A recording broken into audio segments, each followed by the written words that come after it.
بهار آمد، بهاری پرسخاوت، زندگانی و طبیعت را روح و روانی نو عطا می نماید.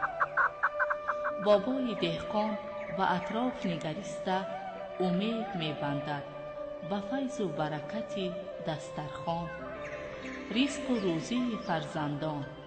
شکر می گوید با تحمل، اندیشه و اخلاص، نیتی پاک و آرزوها.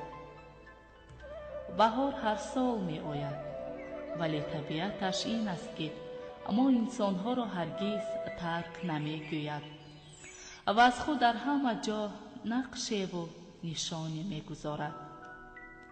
در پیراهن اطلس گلدختران، طاقی زردوزی و تور حریر نوعروسان، درز و سوزنی های چیوران، نقش و نگار سحرانگیز صورتگران به جلوه می آید.